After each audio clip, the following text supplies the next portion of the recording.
That would be so bad. Thank you. All right, you win. And go.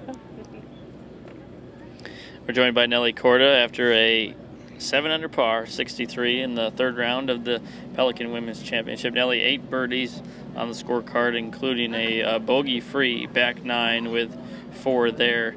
How'd you get into the groove and then kind of finish extra strong? Yeah, I mean, I was hitting it better off the tee today and just gave myself some really good looks. I mean, I was stuffing it on the back 9, I'm pretty sure. I mean, I missed probably a 10-footer on number 10, and then I made 11, missed 12. I was pretty close there, and then missed 13 as well. So I gave myself some really good looks. So at least it's going in the right direction. Yesterday I was doing the same thing. I just wasn't making as much. I think today I just made a little bit more. Beth Ann? If my memory serves correct, you were here watching your sister last year, right? Yeah. What was your first impression of this golf course? I've played it a couple of times. I mean, I'm just like an hour 15 away, so I know last year I think the golf course was still kind of settling in, so the greens were a lot firmer.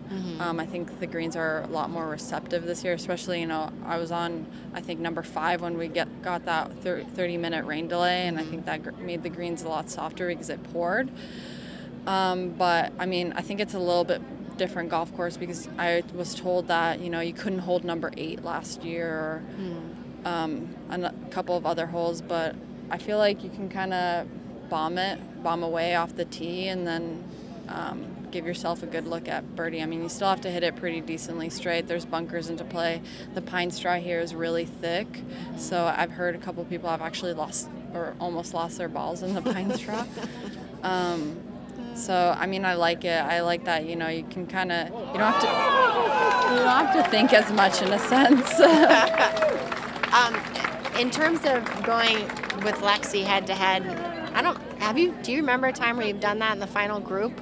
No, I don't think Lexi and I have ever played in the final group together. It'll be a new one. We talked yesterday. I mean, she obviously swings out of her shoes, and you like. Yeah, exactly. and you don't. I guess contrast your games for me, and will you try to swing a little harder? No, I mean, I feel like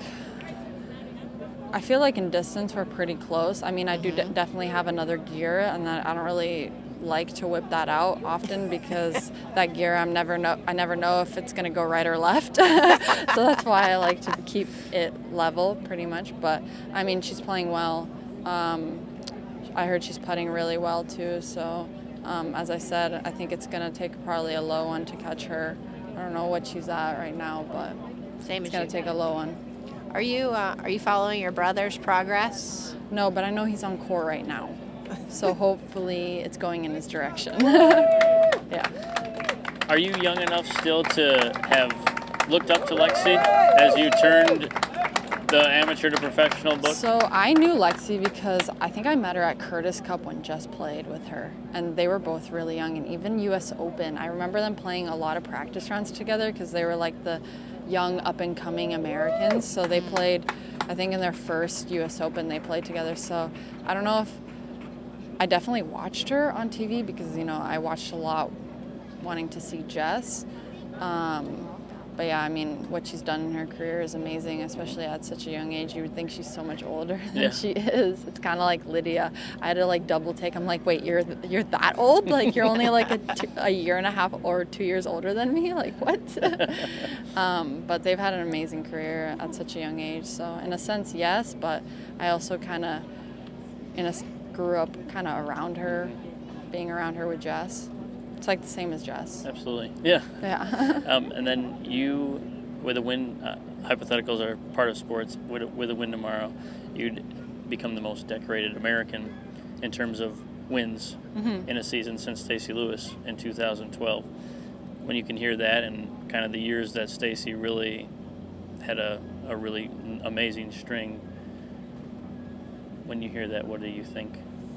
I mean, a huge honor, honestly, just to be kind of mentioned alongside Stacey and alongside the greats. That's something you work for your kind of like your entire life, and to be recognized for how much work you've put into it is a really good feeling. I've really gotten to know Stacey pretty well over the past 2 years, and she kind of, in a sense, vice captain 2 years ago at Solheim, and then she was our pod leader this year. So Stacy, I love Stacy, and yeah, I guess it would just be a huge honor to just be mentioned alongside her.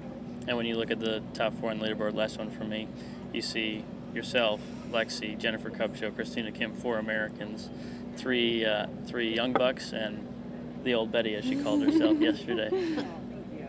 What is it like to have put together the year you have had and kind of almost a resurgence of Americans near the top? Yeah, I mean, I said it. You have to play so well to even just make the Olympic team. So I was telling Jess, I was like, just the fact that we made it, means that we've had an amazing year, and the American golf, I feel like, is trending in such a good direction. You have so many young up-and-coming girls that are representing the USA, and Christina's still playing so well. I mean, it was a blast playing with her today, and I think American golf is just kind of trending in the right direction. Are you still eating your mom's cooking this week? No. Actually, she did give me a bar on number 8. She was like, "Here, eat." I was like, "Okay." Okay, Mommy. Awesome. Thank you, Nelly. Okay, no problem. Thanks, Nelly. Good luck tomorrow.